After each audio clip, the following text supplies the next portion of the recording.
Power star Pawan Kalyan పుట్టినరోజు September 2న ఘనంగా జరిగింది. 53 సంవత్సరాలు పూర్తి చేసుకుని 54వ సంవత్సరం అడుగుపెట్టినటువంటి పవన్ కళ్యాణ్కి మరొకసారి సత్యవర్ధ పీపుల్ లైవ్ టీవీ తరఫున శుభాకాంక్షలు తెలియజేస్తూ, ఆయన నట జీవితం ఎలా సాగింది, సినిమా రంగంలోకి ఎలా వచ్చారు, ఆ ప్రస్థానం అంతా కూడా కూలకృష్ణంగా మీకు చెప్తాను. పవర్ స్టార్ పవన్ కళ్యాణ్కి మెగాస్టార్ చిరంజీవికి మధ్య వయసు డిఫరెన్స్ 17 సంవత్సరాలు. ఇంటికి పెద్ద కాబట్టి ఈ గ్యాప్ అనేది వాళ్ళ మధ్య ఉంది, ఏజ్ గ్యాప్. అలాగే ఈయన చదువుకునేటువంటి రోజుల్లో నెల్లూరులో పనిచేశారు వాళ్ళ నాన్నగారు. అది అంతా కొంచెం ఎడ్యుకేషన్ బాగుండదు కదా అని చెప్పేసి చెన్నైలో కొంతకాలం పెట్టారు. అప్పుడు చిరంజీవి లవ్ ఇన్ సింగపూర్ అని చెప్పి షూటింగ్ జరుగుతుంది. అక్కడ సింగపూర్ వెళ్ళినప్పుడు అనేక బొమ్మలు కొనుక్కుంటారు కదా పిల్లలకి, అలాగే ఆటలాడుకునేటువంటి బొమ్మలు, అలాగే అప్పట్లో స్టెన్ గన్స్ టైప్లో అంటే తుపాకీ బొమ్మలు కూడా ఉండేవి. అలాంటివి కూడా పట్టుకొచ్చి పవన్ కళ్యాణ్కి ఇస్తే పవన్ కళ్యాణ్ సరదాగా వాళ్ళతో ఆడుకునేవాళ్ళు. అంటే వాళ్ళ అనుబంధం బలంగా చెప్పాలంటే అన్నదమ్ముల అనుబంధం కన్నా కూడా ఒక తండ్రి కొడుకుల మధ్య అనుబంధం ఎలా ఉంటుందో అలా పెనవేసుకుపోయింది. అంటే ఏజ్ డిఫరెన్స్ నేను చెప్పాను కదా ఎక్కువ కాబట్టి. అలాగే ఈయన ఎడ్యుకేషన్ ఇంటర్మీడియట్ వరకు పూర్తయిన తర్వాత ఎక్కువగా అన్నగారి ఇంట్లోనే ఉండటం జరిగేది. అక్కడ చాలామంది విఐపీలు అందరూ వస్తుండేవారు. వంగవీటి మోహన్ రాంగ్ అయినట్టు వాళ్ళు వచ్చినప్పుడు వాళ్ళని ఆహ్వానించడం, వాళ్ళని కూర్చోబెట్టడం, ఇలాంటి మర్యాదలన్నీ కూడా చేసేవారు. ఒక్కొక్కసారి టీ లాంటివి కూడా తీసుకెళ్ళి ఇస్తుండేవారు. అంటే అన్నకి మద్దతుగా ఎవరైతే వస్తున్నారో వాళ్ళందరినీ కూడా మాట్లాడటం, అలాగే వాళ్ళ అభిప్రాయాలు తెలుసుకోవటం, ఇవన్నీ కూడా పవన్ కళ్యాణ్కి చిన్నప్పటి నుంచి కూడా అలవాటు పడ్డారు. అలాగే వీటితో పాటు ఆయన సాహిత్యం కూడా బాగా ఇష్టపడేవాళ్ళు. అకాడమిక్ బుక్స్ కన్నా కూడా ప్రపంచంలో ఏ బుక్ ఉన్నా కూడా, ముఖ్యంగా ఇంగ్లీష్ దగ్గర నుంచి తెలుగు దగ్గర నుంచి ఈ భాషలన్నీ కూడా ఆయన ప్రతి బుక్ని కూడా బాగా చదువుకునేవాళ్ళు. ముఖ్యంగా ఆ రోజుల్లో చెగోవీరా ఇలాంటి సాహిత్యం అంటే ఆయన బాగా ఇష్టపడేవాళ్ళు కూడా. స్వాతంత్రానికి ముందు ఇండిపెండెన్స్ డే పరిస్థితులు ఇవన్నీ కూడా ఆయన మనసులో ప్రతిబింబించేది. ఈ విధంగా ఉన్నప్పుడు ఆయనకి సినిమాలు అంటే పెద్ద ఇంట్రెస్ట్ ఏం లేదు. ఆయన బేసికల్గా బాగా సిగ్గుపడేటువంటి వ్యక్తిత్వం, అలాగే ఎవరి ముందు కూడా చొరవగా వచ్చేటువంటి మనస్తత్వం కూడా ఉండేది కాదు. అందుకని చెప్పేసి ఆయన ఏం చేశారంటే ప్రింటింగ్ ప్రెస్లో పనిచేశారు. ప్రింటింగ్ ప్రెస్ అంటే మీకు తెలుసు, మ్యాగజైన్స్ అవి ప్రింటింగ్ చేస్తుంటారు, క్యాలెండర్స్ అవి ప్రింటింగ్ చేస్తుంటారు. అందులో ఆయన కొంతకాలం పనిచేశారు. పనిచేసి మామూలుగా బేసిక్గా అసలు కష్టపడే మనస్తత్వం ఎలా ఉంటుందని నిరూపించుకున్నారు. ఆ తర్వాత ఒక గొడవల్లో ఆయన గుమస్తాగా పనిచేశారు. ఆ తర్వాత ప్లానింగ్ ఏంటంటే ఏదైనా చిన్న నర్సరీ పెట్టుకుందాం, మొక్కలంటే బాగా ఇష్టం పవన్ కళ్యాణ్కి. కాబట్టి నర్సరీ పెట్టుకొని ఏదైనా చిన్న వ్యాపారం చేసుకుందాం అనుకున్న తరుణంలో ఆయన క్రమక్రమంగా మెగాస్టార్ చిరంజీవికి వచ్చేటువంటి అభిమానులు, మీకు 1990స్లోకి వచ్చేప్పటికి గ్యాంగ్ లీడరు, ఈ తర్వాత షూటింగ్లకి అన్నపూర్ణ స్టూడియోస్ అటెండ్ అవ్వటం, అక్కడికి వేలాది మంది అభిమానులు రావటం, ఇవన్నీ చూసిన తర్వాత పవన్ కళ్యాణ్లో కూడా ఒక ఆసక్తి వచ్చింది. సినిమాలంటే బాగుంటుంది అన్న ఆసక్తి ఉంటే అది చిరంజీవి గమనించి ఏం చేశారంటే సత్యానంద్ అని చెప్పేసి వైజాగ్ ఆయనకి అక్కడ పంపించారు. బేసికల్గా అసలు ఎలా ఉంటుంది ఫిల్మ్ అనేది, ఎలా ఉంటుంది మేకింగ్, ఎలా ఉంటుంది మార్షల్ ఆర్ట్స్ ఎలా ఉంటాయి, ఇవన్నీ కూడా తర్ఫీదు ఇప్పించారు. డెలివరీ కూడా మీకు మన ఉత్తరాంధ్ర భాష కూడా బాగా వచ్చు, నేర్చుకున్నారు కూడా. సో ఇవన్నీ నేర్చుకుని వచ్చిన తర్వాత ఆయన అల్లు అరవింద్ ముందు ఒక ప్రజెంటేషన్ చేశారు. ప్రతి ఏకపాత్ర అభినయం, దుర్యోధనుడు ఎలా చేస్తాడు, లేకపోతే శ్రీకాకుళం వ్యాసలో ఎలాగా అని ఒక పాట పాడటం, ఇవన్నీ చేసి చూపించేప్పటికి అల్లు అరవింద్ కూడా ఇంప్రెస్ అయ్యారు. ఇంప్రెస్ అయ్యి అప్పుడే ఆయన తీసుకున్న నిర్ణయం ఏంటంటే అక్కడ అమ్మాయి ఇక్కడ అబ్బాయి. ఈ సినిమా షూటింగు ఈజీగా ఏం ప్రారంభం కాల, కొద్దిగా లేట్ అయింది. లేట్ అయినప్పుడు కూడా మనకి సినిమా వస్తుందో రాదా అన్నటువంటి ఇదిలో నర్సరీ వైపు ఆయన అడుగులు వేశారు, కానీ వెంటనే షూటింగ్ ప్రారంభమైంది. అలాగే ఆ సినిమా కూడా పెద్ద సక్సెస్ఫుల్ కాదు, మాదిరిగా ఆడింది. అయితే పవన్ కళ్యాణ్ చేసేటువంటి ఈ సీక్వెన్స్లు మాత్రం బాగా నచ్చాయి. అంటే తన చేతుల మీద వెహికల్స్ పోనివ్వటం అన్నటువన్నీ కొన్ని చేశారు ఆయన. చేసినప్పుడు చాలామంది ఇది డూపు పెట్టాలే, పవన్ కళ్యాణ్ నిజంగా చేశారా అని చెప్పేసి వ్యాఖ్యానించడం పవన్ కళ్యాణ్కి బాధ కలిగించి అప్పుడే ఆయన తీసుకున్న నిర్ణయం ఏంటంటే హైదరాబాద్లో పబ్లిక్ గ్రౌండ్స్లో పెద్ద వాళ్ళందరినీ పిలిపించారు. ఆ రోజు ఉన్నటువంటి డీజీపీ, మెగాస్టార్ చిరంజీవి, అల్లు అరవింద్, ఇంకా సినిమాకి సంబంధించినటువంటి ప్రొడ్యూసర్స్, డైరెక్టర్స్, ఇలా అందరినీ పిలిపించి, నాకు తెలిసి హరిహర కళాభవన్ అనుకుంటారు, అక్కడ ఏం చేశారంటే తను నిజంగా చేసి చూపించారు. తన చేతుల మీదుగా వెహికల్స్ పోనివ్వటం, అలాగే తన పొట్ట మీద పెద్ద రాయిని పెట్టి సుత్తితో కొట్టించుకోవటం, మార్షల్ ఆర్ట్స్ చేసి చూపించలేమని చెప్పి చూసేటప్పటికి అక్కడ ఉన్న వాళ్ళంతా కూడా ఆశ్చర్యపోయారు. అంటే ఆ రోజుల్లో పవన్ కళ్యాణ్కి ఆ కమిట్మెంట్ ఉండేది. తను చేసింది పబ్లిక్గా ఎవరైనా సరే క్రిటిసైజ్ చేస్తే అది సహించేవాళ్ళు కాదు. ఆ నేచర్ అప్పటి నుంచి కూడా అనుకుంది. అప్పట్లో ఆయన విప్లవ సాహిత్యం వైపు ఎక్కువగా మొగ్గు చూపించేవాళ్ళు. మన దేశంలోకి వచ్చేప్పటికి ఎకానమీ చేంజ్ అవుతూ ఫ్రీ ఎకానమీ వచ్చేసింది. దానికి నిరసనగా కూడా మీకు కొన్ని పాటలు కూడా ఆయన సినిమాల్లో పెట్టేవాళ్ళు. ఖుషీలో కూడా ఒక పాట, అలాంటి పాట ఉంది. అలాగా ఆయన ఏంటంటే విప్లవం అనే వైపు ఎక్కువగా ఇంట్రెస్ట్ చూపించాలి. ఇప్పుడు సనాతన ధర్మం వైపు మొగ్గు చూపించారు కూడా, అభిప్రాయాలు మార్చుకొని, అది వేరే విషయం. ఇలాగా జరుగుతున్నటువంటి టైంలో బాలు అనేటువంటి ఒక సినిమా షూటింగ్ జరుగుతుంది వైజాగ్లో జగదాంబ జంక్షన్ దగ్గర ఒక లారీ మీద డాన్స్ చేసేటువంటి సీక్వెన్స్ ఉంది. ఆ సీక్వెన్స్ అనేటప్పటికీ మీకు తెలుసు, పవన్ కళ్యాణ్కి ఫ్యాన్ బేస్ చాలా ఎక్కువ, చాలామంది అభిమానులు గుమిగూడారు.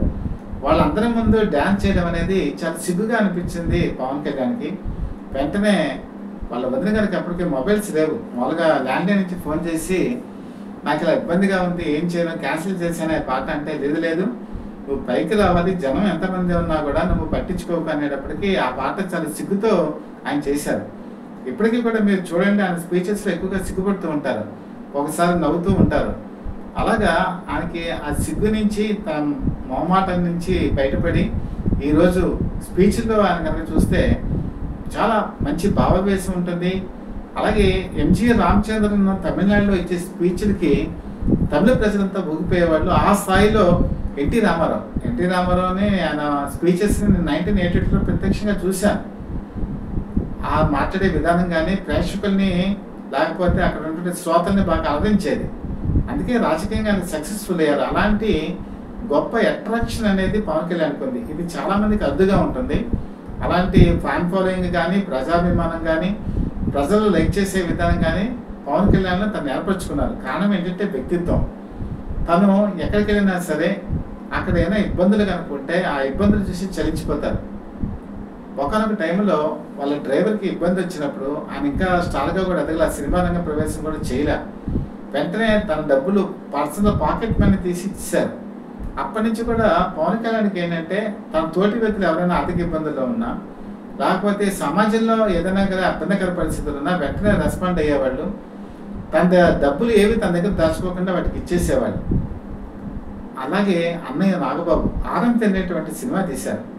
సినిమా తీసి ఫైనాన్షియల్ క్రైసిస్లోకి వెళ్ళినప్పుడు ఆయన తనకున్నటువంటి పొలం అమ్మేశారు, ఆ డబ్బుని తీర్చారు. అలాగే ఫైనాన్షియల్గా సంబంధించి షూరిటీ సైన్లు పెట్టారు. అంటే అవసరమైన వాళ్ళు, తన నమ్ముకున్న వాళ్ళు, తన నచ్చిన వాళ్ళు, ఆత్మీయులు అనుకున్న వాళ్ళ గురించి ఆయన ఎంత దూరమైనా వెళ్తారు. మీరు మొన్న హరిహర వీరమల్లి సినిమా చూడండి, ఏం రత్నం ప్రొడ్యూసర్, ఆయన చాలా ఫైనాన్షియల్ క్రైసిస్లోకి వెళ్ళి రిలీజ్ చేసే టైంలో ఇబ్బందులు పడితే వాటన్నిటికీ కూడా షూరిటీ సైన్స్ పవన్ కళ్యాణ్ చేశారు. ఆయన తన రెమ్యునరేషన్లో 40 కోట్లు వెనక్కి తిరిగి ఇచ్చేశారు. ఏదో ఖర్చులకి మాత్రం కొంత అట్టే పెట్టుకున్నారు. ఎందుకంటే ప్రొడ్యూసర్ అనే వ్యక్తి కళ్ళనీళ్ళు పెట్టుకుంటే చూడలేనటువంటి మనస్తత్వం పవన్ కళ్యాణ్ది. అలాగే జనాలు కూడా ఏదైనా సరే ఒక చోటకి వెళ్ళినప్పుడు ఏమని మాకు ఇక్కడ వాష్రూమ్స్ లేవనో, లేకపోతే మాకు ఇక్కడ ఇబ్బందిగా ఉందని అంటే వెంటనే తన సొంత డబ్బులు తీసి ఇచ్చేస్తారు. ఇప్పటికి డిప్యూటీ సీఎంగా కూడా ఉన్నప్పుడు కూడా మీరు చూడండి, తుఫాను మొన్న విజయవాడ వరదలు వచ్చినప్పుడు ఆయన తెలంగాణకి ₹1 ఇచ్చారు, ఆంధ్రప్రదేశ్కి ₹1 ఇచ్చారు. అలాగే పంచాయతీలు 400 పంచాయతీ అంటే ఒక్కొక్క పంచాయతీకి ₹1,00,000 చొప్పున ₹4 కోట్ల విరాళం ఇచ్చారు. జనగా ఏ మంత్రి అయినా సరే, లేకపోతే డిప్యూటీ సీఎం అయినా సరే, మన ఆర్థిక సహాయం చేయాలంటే గవర్నమెంట్ నుంచి చేస్తారు. కానీ అలా కాదు, వెంటనే ఇమీడియట్గా తన డబ్బులు తీసి ఇచ్చేస్తారు, తనకంటూ ఏమీ దాచుకోరు. అలాగే ఆయన డిప్యూటీ సీఎంగా ఉన్నప్పుడు పంచాయతీరాజ్ ఆయన దగ్గరే ఉంది, ఫారెస్ట్ కూడా ఆయన దగ్గరే ఉంది. ఎవరైనా విఐపీలు వచ్చి ఆయనతో మాట్లాడేటప్పుడు, అలాగే కర్ణాటక నుంచి కానీ, మిగతా ప్రాంతాల నుంచి కానీ, మిగతా రాష్ట్రాల నుంచి కానీ వచ్చినప్పుడు ఆయన ఏం చేస్తారో తెలుసా, మన జీసీసీ మామూలుగా ఈ హనీ ఉంటుంది కదా, హనీ బాటిలే వాళ్ళకి ఇస్తారు. అలాగే మన ఆంధ్రప్రదేశ్లో చేసిన బొమ్మలు, ఆ బొమ్మలు అని వాళ్ళకి ప్రజెంటేషన్ ఇస్తారు. అలాగే ఫారెస్ట్లో తయారైనటువంటి సోప్స్, వాటిని ఆయన ప్రజెంటేషన్ కింద ఇస్తారు. అలాగే గిరిజనులు తయారు చేసే అనేక అటవీ ఉత్పత్తులను కూడా గిఫ్ట్ కింద ఇస్తారు. ఎందుకు అంటే మిగతా వాళ్ళు మన గిరిజన ప్రాంతాల్లో ఉండే ప్రొడక్ట్స్ని అట్రాక్ట్ చేయడానికి, తర్వాత వాళ్ళకి అడ్వైస్ కూడా ఇస్తారు, మా ప్రొడక్ట్స్ని మీరు పర్చేస్ చేయండి. ఎంతమందికి ఉంటుంది ఏంటంటే కమిట్మెంట్. అంటే తన శాఖలు ఏవైతే ఉంటాయో ఆ శాఖల మీద ఆయనకి పూర్తిగా అంకిత భావం ఉంది.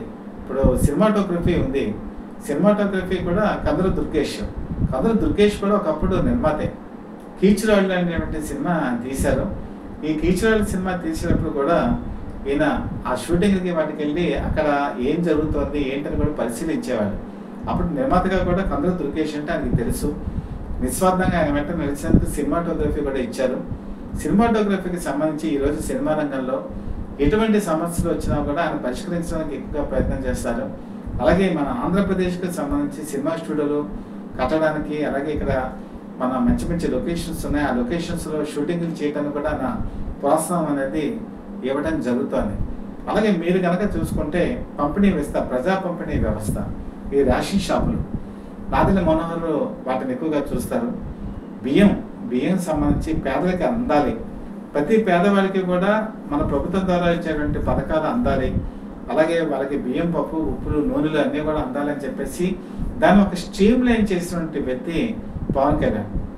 రాజకీయాల్లోకి ఎలా వచ్చారంటే అసలు ఫస్ట్ టైం రాజకీయాల్లో కూడా వద్దాని అనుకోలే, సినిమాల్లోనే ఏదో కంటిన్యూ అయిపోదామని చెప్పి అనుకున్న వ్యక్తి మరి మెగాస్టార్ చిరంజీవి ప్రజారాజ్యం పార్టీ పెట్టినప్పుడు ఆయన వెంట నడిచారు. అన్న వెనక తమ్ముడు, రాముడి వెనక లక్ష్మణుడు, అలాగే నడిచి ఆ రోజు యువరాజ్యం పార్టీలో ఆయన ప్రముఖమైన స్థానం, కీలక పాత్ర వహించారు. ఆంధ్రప్రదేశ్ అంతా కూడా ఆయన పర్యటించారు. ప్రజారాజ్యం 18 సీట్లు గెలవటం వెనకాల కూడా పవన్ కళ్యాణ్ చాలా చేయూతనివ్వటం కూడా జరిగింది. అయితే కొన్ని కారణాల వల్ల పార్టీని నడవడం కష్టమైంది ప్రజారాజ్యానికి. అప్పట్లో చిరంజీవికి కొంతమంది సలహా ఇచ్చారు, ఈ పార్టీని తీసుకెళ్లి కాంగ్రెస్ పార్టీలో విలీనం చేయాలని చెప్పి అనుకున్నప్పుడు కూడా అక్కడ పవన్ కళ్యాణ్కి అక్కడే అన్నతో విభేదించడం జరిగింది. ఆయన చెప్పారు, వద్దు, మన కష్టమైన నష్టమైన ఈ పార్టీని మనం నడుపుదాము, ఎందుకంటే వచ్చే టైంకి మనం బలం పుంజుకుంటామని కూడా చెప్పారు. ఆయన అనాలిసిస్ కూడా కరెక్టే. నిజంగా కనుక మెగాస్టార్ కనుక ప్రజారాజ్యాన్ని 2014 వరకు కనుక నడపగలిగితే అప్పటికి కాంగ్రెస్ పార్టీ డివైడ్ చేసింది, తెలంగాణ, ఆంధ్రప్రదేశ్ అని చెప్పి. కాంగ్రెస్ పార్టీ మీద పూర్తిగా విముఖత వచ్చింది. ప్రజారాజ్యం కనుక ఆ టైంలో కనుక రన్ అయి ఉంటే ఖచ్చితంగా అధికారంలోకి వచ్చేది. మెగాస్టార్ చిరంజీవి ఆంధ్రప్రదేశ్కి ముఖ్యమంత్రి అయ్యేటువంటి అవకాశం కూడా ఉండేది. కానీ ఆయన పార్టీని తీసుకెళ్లి కాంగ్రెస్లో విలీనం చేయటం, ఆ తర్వాత ఆయన కేంద్ర మంత్రి అవ్వటం, అప్పట్లో ప్రజారాజ్యానికి సపోర్ట్ చేసినటువంటి వాళ్ళందరూ కూడా చాలా వరకు ఆర్థిక ఇబ్బందులు కూడా ఉన్నారు. ఇవన్నీ గమనించి ఆయన మనసులో ఒక థాట్ వచ్చింది, ఎర్నాడు సరే మనం ఒక పార్టీ పెట్టాలన్న ఆలోచనతో వెంటనే ఆయన 2009లో యువరాజ్యం నుంచి వచ్చినప్పుడు, ఆ తర్వాత 2014లో ఆయన జనసేన ఒక పార్టీ పెట్టడం జరిగింది. అయితే ఇక్కడ సైద్ధాంతిక విభేదాలు పక్కన పెట్టి జగన్మోహన్ రెడ్డి అంటే మాత్రం విభేదించేవాడు. వైఎస్ఆర్సీపీ పార్టీ పుట్టిన తర్వాత దానికి సపోర్ట్ ఇవ్వాల, తెలుగుదేశం పార్టీకి ఎక్కడ పోటీ చేయకుండా తనకు సపోర్ట్ ఇచ్చుకుంటూ ఇచ్చారు, బీజేపీకి ఇచ్చారు.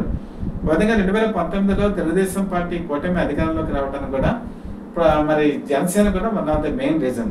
తర్వాత విభేదించడం, మళ్ళీ బయటికి రావటం, 2019 ఎలక్షన్స్లో ఒంటరిగా పోరాటం చేయటం, తను పోటీ చేసిన 2 చోట్ల ఓడిపోవటం, కేవలం రాజు నుంచి ఒకే ఒక పార్టీ మెంబర్ గెలవటం ఎమ్మెల్యేగా, ఆ తర్వాత అతను కూడా పార్టీని విడిచి వైఎస్ఆర్సీపీలోకి జాయిన్ అయిపోవటం. చాలా మంది ఎగతాళి చేశారు, పవన్ కళ్యాణ్ గెలవలేడు, ఎక్కడ గెలవలేదు, అతను అసెంబ్లీ గేటు కూడా తాకలేడని చెప్పేసి చాలా కించపరిచారు. అందులో ముఖ్యంగా రోజా అయితే చాలా హీనంగా కించపరుస్తూ మాట్లాడారు. అది ఒక విధంగా అభిమానుల్లో చాలా కలవరం కలిగించింది, బాధ కలిగించింది. ఆ ఉత్తేజం, ఆ ఉత్సాహం తర్వాత ఎలక్షన్స్లో మరి కూటమితో జట్టు కట్టి ఇటు పరిస్థితులను వైఎస్ఆర్సీపీని గెలవనివ్వని అని చెప్పి ప్రతిజ్ఞ చేసి ఆ ప్రతిజ్ఞని నెరవేర్చుకున్న వ్యక్తి పవన్ కళ్యాణ్. ఈరోజు బీజేపీ, తెలుగుదేశం, మరి జనసేన అధికారంలోకి వచ్చిందంటే ఆయన చేసినటువంటి వ్యూహం, ఆ వ్యూహం ఫలించింది. ఆ రోజు జైలుకి వెళ్ళినటువంటి చంద్రబాబు నాయుడిని ఎవరు పలకరించడానికి కూడా భయపడేటువంటి రోజుల్లో రోడ్డు మీద ఆయన బైఠాయించారు. మళ్ళీ ఆయనకి వెళ్ళి అక్కడ పరామర్శించారు, అక్కడే పొత్తుని ప్రకటించారు.